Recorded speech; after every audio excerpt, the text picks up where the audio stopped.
അതിലുപരി എനിക്ക് ഭയങ്കര ഒരു സന്തോഷമുള്ളത് 2-3 പ്രാവശ്യമായിട്ട് ട്രൈ ചെയ്യുന്നുണ്ട് ഇൻ്റർവ്യൂവിന്. എനിക്കൊന്ന് ഫസ്റ്റ് ഇൻ്റർവ്യൂ ആണെന്ന് തോന്നില്ലേ?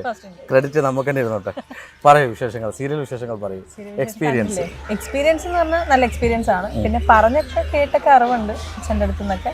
പക്ഷെ നേരിട്ട് എക്സ്പീരിയൻസ് ചെയ്യുമ്പോൾ ഡിഫറെൻ്റ് ആണ്. ഈ സീരിയലിലേക്ക് വരുമ്പോഴേ ഇത്രയും വർഷം എടുത്തു ഒരു അഭിനയ രംഗത്തേക്ക് വരാൻ. എനിക്കൊന്ന് ഏകദേശം 27 വർഷം എടുത്തു തോന്നുന്നു, 26-27 വർഷം എടുത്തു തോന്നുന്നു. അല്ലെങ്കിൽ 30 വർഷം ഞാൻ കുറച്ചതാട്ടോ. ഇല്ല, അതിനകത്ത് ഒരു 12 വർഷം കൂട്ടിക്കോളൂ, 18 തൊട്ട് 12. അപ്പോൾ ഈ 12 വർഷത്തിനിടയ്ക്ക് ഒരു നായിക കഥാപാത്രം ചെയ്യാനോ അല്ലെങ്കിൽ അങ്ങനെ ഒരു പ്രയത്നം ഒന്നും നോക്കില്ല എന്നാണോ, അതോ അച്ഛൻ ചെയ്യേണ്ട പഠിത്തം മതി? ഓഫേഴ്സ് വന്നിട്ടുണ്ടായിരുന്നു, ദിലീപ് അങ്കിളൊക്കെ വിളിച്ച് സംസാരിച്ചിട്ടുണ്ടായിരുന്നു. അപ്പോൾ അച്ഛന് താല്പര്യമില്ല. അച്ഛൻ പറഞ്ഞു ഇപ്പോൾ വേണ്ട, സ്റ്റഡീസ് വേണം. എപ്പോഴും നമുക്ക് ഒരേ രീതിയിൽ പോകാൻ പറ്റില്ലല്ലോ. ഒരു ജോലി എല്ലാവരുടെ കയ്യിലുണ്ടെങ്കിൽ നല്ലതെന്ന് അച്ഛൻ പറഞ്ഞിട്ടുണ്ട്. സ്റ്റാൻഡ് ബൈ വേണം. അപ്പോൾ സ്റ്റഡീസ് കഴിഞ്ഞിട്ട് പിന്നെ എങ്ങനെയാണെന്ന് വെച്ചാൽ നോക്കാം എന്നുള്ള രീതി അങ്ങനെ പോയി. ഈ കണ്ണിലേക്ക് നോക്കുമ്പോൾ സായികുമാറായിട്ട് അടുത്ത് വന്നിരിക്കുന്ന ഒരു ഫീലുണ്ട്. തീർച്ചയായിട്ടും ആ ഒരു എന്തായാലും ആ ഒരു രക്തത്തിൽ അലിഞ്ഞൊരു അഭിനയ ശൈലി എന്തായാലും കയ്യിൽ കാണും. എനിക്ക് സായികുമാറാട്ടിൻ്റെ ഏറ്റവും കൂടുതൽ ഇഷ്ടപ്പെട്ട ഒരു രംഗം എന്ന് പറയുന്നത് നമ്മുടെ റാംജി റാവു സ്പീക്കിങ്ങിൽ അതിൽ കുറച്ച് ഫണ്ണായിട്ടുള്ള, എനിക്കൊന്ന് അതിലൂടെയൊക്കെ ആണെന്ന് തോന്നുന്നു അച്ഛൻ അല്ലേ ഈ കോമഡി രംഗത്തേക്ക് ഏറ്റവും കൂടുതൽ. ഫസ്റ്റ് മൂവി അതാണ്, അതായത് നായകനായിട്ട് ചെറുപ്പത്തിൽ അഭിനയിച്ചിട്ടുണ്ട്. സ്കൂൾ കുട്ടിയായിട്ടൊക്കെ അല്ല എങ്കിലും ഐഡന്റിഫൈ ചെയ്യുന്ന ഒരു കഥാപാത്രം വരുന്നത് അല്ലേ. അപ്പോൾ അതൊക്കെ ഇപ്പം അന്ന് ഈ പറയുന്ന സമയത്ത് എനിക്ക് കുറേ വർഷങ്ങളായിട്ടായിരിക്കും അതൊക്കെ കാണുന്നത്. കണ്ടപ്പോൾ എങ്ങനെ ഉണ്ടായിരുന്നു അച്ഛൻ്റെ അഭിനയമൊക്കെ കണ്ടിട്ട്? ആദ്യമേ കാര്യം അത് സ്ട്രെയിറ്റ് നാടകത്തിൽ നിന്ന് വരുന്ന ഒരു രൂപമായിരുന്നു അച്ഛൻ്റെ. അപ്പോൾ അമ്മയടുത്ത് ഞാൻ ചോദിച്ചിട്ടുണ്ട് ഇതെന്താണ് ഇങ്ങനെ. അപ്പോൾ അമ്മ പറഞ്ഞു സ്വാതിയിരുന്ന നാടകം കണ്ടിട്ട് ഇഷ്ടപ്പെട്ട് അങ്ങനെയാണ് ഈ ഓഫർ വരുന്നത്. പക്ഷെ ഇപ്പം കാണുന്ന ഫേസ് അല്ലല്ലോ, എനിക്ക് കണ്ട് പരിചയമുള്ള ഫേസ് അല്ലല്ലോ അത്. രസമാണ്. ആ ഒരു അപ്പിയറൻസ് വേണം എന്ന് പറഞ്ഞിട്ട് തന്നെ അങ്ങനെ തന്നെ വെച്ചതായിരിക്കാം. നാടകത്തിലെ അപ്പിയറൻസ് അല്ലേ അതിനകത്തേക്ക് വന്നത്? അതെ, അങ്ങനെ അപ്പിയറൻസ് അങ്ങനെ ഞാൻ പറഞ്ഞു കേട്ടിട്ടില്ല. സ്ട്രെയിറ്റ് വന്നു എന്നാണ്, ഒരു മേക്ക് ഓവറിന് ഒന്നും നിന്നിട്ടില്ല എന്നാണ് പറഞ്ഞത്. പക്ഷേ വൈഷ്ണവിയെ കുറിച്ച് ഞാൻ ഇവിടെ തിരക്കിയപ്പോഴേ, ലൊക്കേഷനിൽ തിരക്കിയപ്പോൾ ഒന്നും അങ്ങോട്ടേക്ക് തരണ്ട എന്നുള്ളത് അറിയാം. നമുക്ക് പ്രോംപ്റ്റിങ് മാത്രം മതി, ബാക്കി ഞാൻ ചെയ്തോളാം എന്നുള്ളൊരു ആ ഒരു ആറ്റിറ്റ്യൂഡ്. പക്ഷെ അത് അഹങ്കാരമല്ല, ദൈവത്തിൻ്റെ ഒരു ഏറ്റവും വലിയ അനുഗ്രഹമാണ് അല്ലേ. അങ്ങനെ ഉണ്ട്. കാര്യം ഇവിടെ വന്നപ്പോൾ ഏറ്റവും കൂടുതൽ വാദോരാതെ സംസാരിച്ച ഷാർജ് ചേട്ടനാണ് വൈഷ്ണവിയെ കുറിച്ച്. അപ്പം എന്നോട് പറഞ്ഞു എടാ ഇന്ന ചോദ്യങ്ങളൊക്കെ ചോദിക്കാവുള്ളൂ എന്നൊക്കെ എന്നോട് പറഞ്ഞു. എൻ്റെ അടുത്തുള്ള ഇഷ്ടം കൊണ്ടല്ല, അച്ഛൻ്റെ അടുത്ത് ബഹുമാനമുള്ള. അതെ അതെ അതെ അതെ. ഇതിലേക്ക് വെളി വന്നത് എങ്ങനെയാണ്? സീമ ചേച്ചിയാണ്. സീമ ചേച്ചി കുറേ നല്ല പ്രവർത്തനങ്ങൾ ചെയ്യുന്നൊരു വ്യക്തിയാണ്. അപ്പോൾ അതിലൊരു വ്യക്തിയും കൂടാണല്ലേ ഇതിലേക്ക് വരാനുള്ളൊരു ചാൻസ്. പിന്നെ ഇടയ്ക്കിടയ്ക്ക് ഞാൻ വിഹേന്ദ്ര ക്യാമറ ശരൺ ചേട്ടൻ പറഞ്ഞു എടാ എന്നെക്കുറിച്ച് എന്തെങ്കിലുമൊക്കെ ചോദിച്ചു, പൊക്കി പറഞ്ഞോളാൻ പറഞ്ഞു. പക്ഷേ അത് പറയേണ്ട കാര്യമില്ലല്ലോ അല്ലേ, അതിൻ്റെ ആവശ്യമില്ല, വേണ്ട. പക്ഷെ എങ്കിലും പറഞ്ഞുതരാം, കുഴപ്പമില്ല. ശരൺ ചേട്ടൻ ക്യാമറയുടെ ബാക്കിൽ ഇരിപ്പുണ്ട്. പക്ഷേ ഒരു കാര്യം ഞാൻ പറയാം, അദ്ദേഹം എപ്പോൾ സംസാരിച്ചാലും ഞാൻ ഇൻ്റർവ്യൂ എടുത്ത സമയത്ത് സംസാരിച്ചപ്പോഴും എങ്ങനെ ഉണ്ടായിരുന്നു അദ്ദേഹത്തിൻ്റെ സപ്പോർട്ട്? വളരെ നന്നായിട്ട് തന്നെയാണ് ഇപ്പോഴും. അതെ, ഓരോ കാര്യങ്ങളാണ് സത്യത്തിൽ എനിക്ക് പുള്ളിയുടെ കൂടെ നിന്ന് അഭിനയിക്കാൻ ഇപ്പോഴും നല്ല ടെൻഷനുണ്ട്. കാര്യം അഭിനയിക്കാൻ അറിയാവുന്ന ഒരു വ്യക്തിയായതുകൊണ്ട്. അറിയാത്ത വ്യക്തിയെന്നോ? അഭിനയിക്കാൻ അറിയാത്ത എൻ്റെ അടുത്ത് പറഞ്ഞു, അത് ഇവിടെ പറയരുത്, പൊക്കി പറയണമെന്ന് പറഞ്ഞു. അത്ര എക്സ്പീരിയൻസ്ഡ് ആയിട്ടുള്ളത് വ്യക്തി ആയതുകൊണ്ട് ചെയ്യുമ്പോൾ ചെറിയ ടെൻഷനുണ്ട്. എന്നാലും ബാക്കിയത് അഭിനയിക്കാൻ അറിയില്ല എന്നല്ല കേട്ടോ. അല്ല പേരല്ലേ, അപ്പോൾ കൂടുതലായിട്ട് ചെയ്യേണ്ടതല്ലേ, കോമ്പിനേഷൻ വരുന്നതുകൊണ്ടാണ് പക്ഷെ ടെൻഷൻ ഉണ്ടാവാറുണ്ട്. ബട്ട് ചേട്ടനത് ഹാൻഡിൽ ചെയ്യാനായിട്ട് പറഞ്ഞു തരും എങ്ങനെ വേണം ഏത്. ഇന്നുകൂടി രാവിലെ ആണെങ്കിലും കുറച്ച് ഹെവി ആയിട്ടുള്ളൊരു സീനായിരുന്നു, അതിനും പുള്ളി നന്നായിട്ട് സപ്പോർട്ട് ചെയ്യും. ഇതിൽ വന്നതിന് ശേഷം എങ്ങനെയുണ്ട് ജീവിതം? 1 വർഷമായി, വീട്ടിലധികം പോകാൻ പറ്റിയിട്ടില്ല. അത് സീരിയലിന്റെ ഒരു പ്രത്യേകത കൂടിയാണ് അത് കേട്ടോ. പിന്നെ കോവിഡ് സിറ്റുവേഷൻസും പിന്നെ ഇപ്പൊ 1 hour ആക്കിയിട്ടുണ്ട് സീരിയലാണ്. ഡ്യൂറേഷൻ കൂടുതലാണ്. അപ്പോൾ പക്ഷെ ഇപ്പൊ ഇവിടെയും കുറെ കുടുംബങ്ങളെ കിട്ടിയില്ലേ, നല്ല സഹോദരങ്ങളെ കിട്ടിയില്ലേ. ജ്യേഷ്ഠ തുല്യനായിട്ടുള്ള നമ്മുടെ ശരൺ ചേട്ടനെ കിട്ടി, അതുപോലെ തന്നെ ആനന്ദേട്ടൻ, അച്ഛൻ തുല്യ.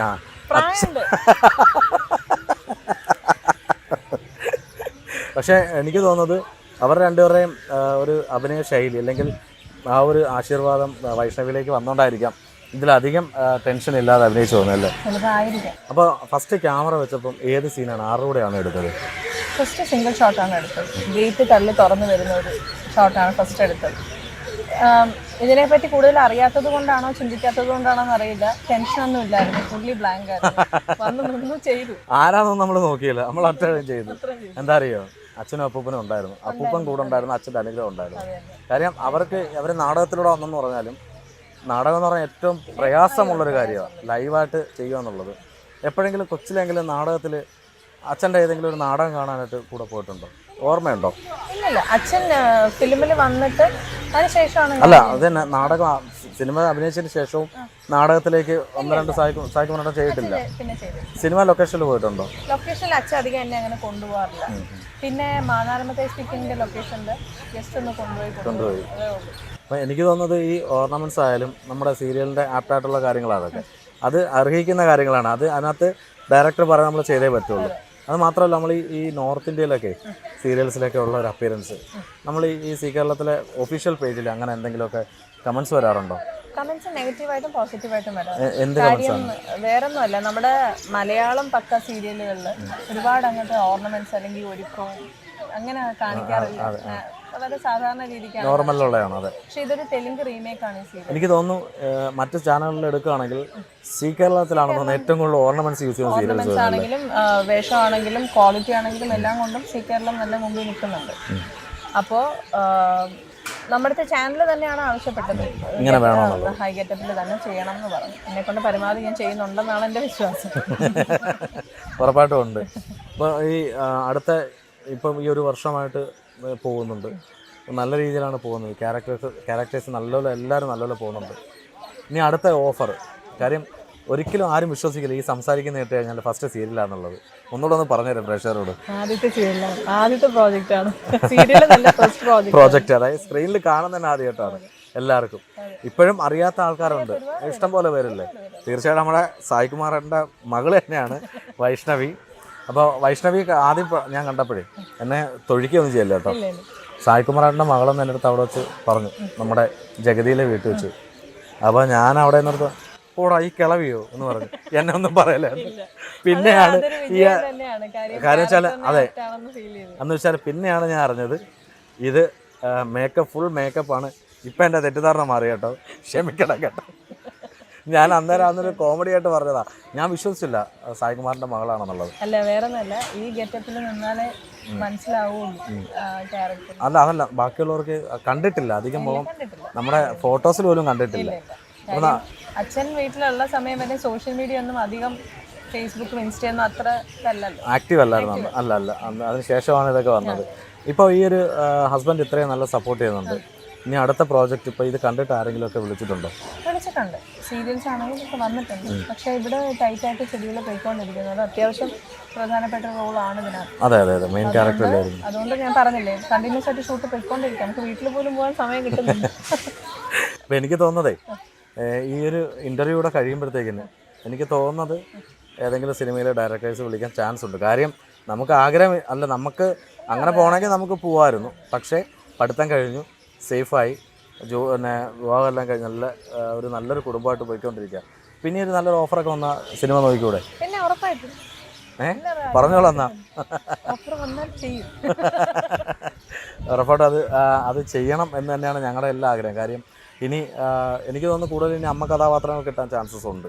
കാര്യം നമ്മുടെ പൊന്നമ്മ ചേച്ചിയായാലും അല്ലെങ്കിൽ കവിയൂർ പൊന്നമ്മ അമ്മയായാലും ഇവരൊക്കെ ചെറുപ്പത്തിലെ അമ്മ വേഷങ്ങൾ കൈകാര്യം ചെയ്തിട്ടുള്ളത് അവർ സെലക്ട് ചെയ്യുന്നതും ഉണ്ടാവും. നമുക്കിപ്പോൾ ഇതിപ്പോൾ ഞാൻ പറഞ്ഞില്ലേ, എനിക്കിത് ഫസ്റ്റ് ഈ ക്യാരക്ടർ എൻ്റെ അടുത്ത് വരുമ്പോൾ എനിക്ക് ഭയങ്കര ഒരു മനസ്സിലൊരു കോംപ്ലക്സ് പോലെ ഫീൽ ചെയ്തിരുന്നു. കാര്യം ഈ ഒരു ഏജിൽ ഇത്രയും ഏജുള്ളൊരു ക്യാരക്ടർ എടുക്കണം എന്ന് വേണമെന്ന് ചിന്തിച്ചു. അപ്പോൾ അച്ഛനെയും അപ്പൂപ്പനെയൊക്കെ മനസ്സിൽ വന്നു. അവർ ചെയ്തു വെച്ചിരിക്കുന്ന ക്യാരക്ടറിനൊക്കെ ആകുമ്പോൾ മമ്മൂട്ടിയുടെ ഒക്കെ അച്ഛനായിട്ട് ചെയ്യണമെന്ന് പറയുമ്പോൾ ക്യാരക്ടറിനകത്താണ് പ്രധാനം. അഭിനയിക്കാൻ ഏരിയ ഉണ്ടോ എന്നുള്ളതാണ്. സായി ചേട്ടനൊക്കെ ആണെങ്കിൽ അച്ഛനായിട്ടും അപ്പൂപ്പനായിട്ടും വില്ലനായിട്ടും നായകനായിട്ടും ഉപനായകനായിട്ടും ഒക്കെ വന്നിട്ടുണ്ട്. എല്ലാ മേഖലയും തൊട്ടിട്ടുണ്ട് അല്ലേ? അപ്പോൾ പിന്നെ നമ്മൾ നോക്കണ്ട. പക്ഷെ ഒരു പ്ലസ് പോയിന്റ് ഉള്ള എന്താ അറിയോ, സീരിയൽസിൽ നരയിടത്തില്ല. ഇല്ല, അതാണ് അത് മെയിൻ ഒരു സംഭവമാണ്. കാര്യം സീരിയല് നമ്മുടെ അടുത്ത് എടുത്ത് പറഞ്ഞു നര വേണ്ട. ശരി, അത് തന്നെയല്ല, സീരിയല് തുടങ്ങുമ്പോൾ നമ്മുടെ ഒരു ചെറുപ്പം കാണിച്ചിട്ടാണ് വന്നത്. അതൊരു പ്ലസ് പോയിന്റ് അല്ലേ ഞാൻ പറഞ്ഞത്. കാര്യം മിക്ക സീരിയൽ നിങ്ങൾ നോക്കിക്കോളൂ, നമ്മുടെ സീ കേരളത്തില് അധികം നര അങ്ങനെ യൂസ് ചെയ്തില്ല. ചില ക്യാരക്ടറിന്, പക്ഷെ ഇങ്ങനെയുള്ള ക്യാരക്ടറിന് നരയേ ഇല്ല എന്നുള്ളതാണ്. അപ്പോഴും പ്രായം നമുക്ക് അറിയത്തുമില്ല. നമ്മുടെ കഴിഞ്ഞ 2 വർഷമായിട്ട് സീരിയൽസിനൊന്നും അവാർഡ് ലഭിക്കാത്ത, അതായത് ഇതിന് വലിയ വരുന്ന സീരിയലിന് ക്വാളിറ്റി ഇല്ല എന്നുള്ള ഒരു പേരാണ് പറയുന്നത്, അവാർഡ് നിരസിച്ചു പോകുന്നത്. അതിനെക്കുറിച്ച് ഇപ്പോൾ ഒരു വർഷമായിട്ടുള്ള എക്സ്പീരിയൻസ് ഉണ്ടല്ലോ, അങ്ങനെ തോന്നാറുണ്ടോ? ഇങ്ങനെ നിലവാരമില്ലാത്ത സീരിയലാണ് വരാമെന്ന്. ഞാൻ പറഞ്ഞില്ലേ, ഇതിപ്പോൾ തന്നെ ഈ സീരിയലിനകത്ത് കൂടുതലും തെലുങ്ക് റീമേക്കാണ് ഈ സീരിയൽ. അപ്പോൾ നമ്മുടെ മലയാളി പ്രേക്ഷകർക്ക് അക്സെപ്റ്റ് ചെയ്യാൻ പറ്റാത്ത ചില കാര്യങ്ങളുണ്ടാകും. പക്ഷേ ഇതൊന്നും പറയാൻ ഞാൻ ആളല്ല, ഞാൻ എൻ്റെ പേഴ്സണൽ ഒപ്പീനിയൻ പറയാണ് ചോദിച്ചതിൻ്റെ പേര്. അപ്പോൾ ഇതൊരു ഫിക്ഷൻ ആണെന്ന് ചിന്തിച്ചാൽ തീരാവുന്ന പ്രശ്നമേ ഉള്ളൂ. ഇതൊക്കെ ചിലപ്പം നമ്മൾ തന്നെ ചോദിക്കാറുണ്ട്, ഇതൊക്കെ എവിടെയെങ്കിലും നടക്കുമെന്ന് നമ്മൾ ചോദിക്കാറുണ്ട്. പക്ഷേ അതൊരു ഫിക്ഷൻ ആണെന്ന് ചിന്തിച്ചാൽ തീരാവുന്ന പ്രശ്നമേ ഉള്ളൂ. അല്ല, എങ്കിലും അത് മറ്റ് ചാനലുകളിലും സീരിയലുണ്ട്, നല്ല സീരിയൽസ്, കരയുന്ന സീരിയൽസ് ഉണ്ട്. അല്ലെങ്കിൽ സി കേരളത്തിൽ മിക്കതും ബോൾഡായിട്ടുള്ള എടുത്തു പറയാൻ കാര്യമുണ്ട്. അല്ല, കരയുന്ന സീരിയൽസിനാണ് കൊടുക്കാറുള്ളത് എന്നുള്ള ഒരു സംസാരം പൊതുവേ ഉണ്ട്. അതുകൊണ്ടാണ് എടുത്തു പറയുന്നത്. കാര്യം നമ്മുടെ സി കേരളത്തിൽ സീരിയൽ എടുക്കുകയാണെങ്കിൽ എല്ലാം നല്ല ബോൾഡ് ആൻഡ് ബ്യൂട്ടിഫുൾ ആയിട്ടാണ് എടുത്തിരിക്കുന്നത്. എല്ലാ കഥാപാത്രവും അത്ര കരച്ചിലുള്ളതല്ല, ആൾക്കാർ കാണാൻ ഇൻട്രസ്റ്റഡ് ആയിരിക്കും. പക്ഷെ മറ്റ് ചാനലുകൾ എടുക്കുകയാണെങ്കിൽ ഈ കരയുന്ന ഒഴിവാക്കാൻ പറ്റുന്ന സീരിയൽസ് അല്ല. ഒരു കുടുംബത്തിലും നമ്മൾ യഥാർത്ഥത്തിൽ നോക്കുകയാണെങ്കിൽ ഒരു കുടുംബത്തിൽ എപ്പോഴും ഈ രീതിയിൽ ഒരുങ്ങി അങ്ങോട്ട് പോകുന്നു ഇങ്ങോട്ട് പോകുന്നു എന്നുള്ള സംഭവങ്ങളില്ല. കരയുന്നെന്ന് പറയുന്ന എല്ലാ കുടുംബത്തിലും വിഷമങ്ങളും കാര്യങ്ങളും ഉണ്ട്. പിന്നെ അല്ല, ഇനി അതാണ് അവാർഡ് കൊടുക്കാൻ അവരുദ്ദേശിച്ചത്, കരയുന്ന സീരിയൽസിന് മാത്രമേ കൊടുക്കാന്നുള്ളത് ചോദിക്കണം. എന്താണ് നിങ്ങൾ ഉദ്ദേശിക്കുന്ന സംഭവം എന്ന് അവരുടെ അടുത്ത് തന്നെ ചോദിച്ചാലേ മനസ്സിലാവും. പക്ഷെ അതിലൊക്കെ ഒരു വിഷമം, ഇപ്പൊ സീരിയൽ ആർട്ടിസ്റ്റ്, ഇപ്പൊ ഒരു ആർട്ടിസ്റ്റ് എല്ലാവരും കഷ്ടപ്പെടുകയല്ലേ എൻ്റെ ഒരു ചെറിയൊരു റീസൺ വെച്ചിട്ട് നിലവാരമില്ല എന്ന് പറയുമ്പോഴത്തേക്ക് ഒറ്റയടിക്കത് തീർന്നില്ല. ഇത്രയും നാളെ എന്തൊക്കെയാണെങ്കിലും ഇപ്പൊ കണ്ടില്ലേ ഇവിടെ എത്ര പേരാണ് ഒരു ഞാൻ കണ്ടു. തീർച്ചയായിട്ടും അതെ അതെ അതെ. അപ്പോൾ അതിനൊരു എന്തെങ്കിലും ഒരു വാല്യൂ കൊടുക്കണം എന്ന് എൻ്റെ ഒരു പേഴ്സണൽ ഒപ്പീനിയൻ. ഒരു തീർച്ചയായിട്ടും വൈഷ്ണവി പറഞ്ഞു തന്നെയാണ്, ഒരു സീരിയലിൻ്റെ പിറകിൽ നമ്മൾ കാണുമ്പോൾ കുറേ ആഭരണം ഇട്ട് ഇവർ അഭിനയിക്കുന്നുണ്ട്, പക്ഷേ ഇതിൻ്റെ പിന്നിൽ കുറേ പ്രവർത്തിക്കുന്ന ആൾക്കാരുണ്ട്, കുറേ ചെറുപ്പക്കാരുണ്ട്. അപ്പോൾ ഇനിയെങ്കിലും അടുത്ത വർഷമെങ്കിലും സീരിയൽ സെലക്ട് ചെയ്ത് അവാർഡ് കൊടുക്കണം തന്നെയാണ് ഞങ്ങളുടെ എല്ലാ ആഗ്രഹം. അപ്പോൾ നമ്മുടെ പ്രേക്ഷകരോട് എന്താ പറയാനുള്ളത്? സപ്പോർട്ട് ഉണ്ടാവണം, തെറ്റുകുറ്റിട്ടുണ്ടെങ്കിൽ പറഞ്ഞു തരണം, മനസ്സിലാക്കി ചേരണം, അത് സ്വീകരിക്കാൻ തയ്യാറാണ്, നല്ലതാണെങ്കിൽ നല്ലതാണെന്നും പറയണം. ഒരു സന്തോഷം.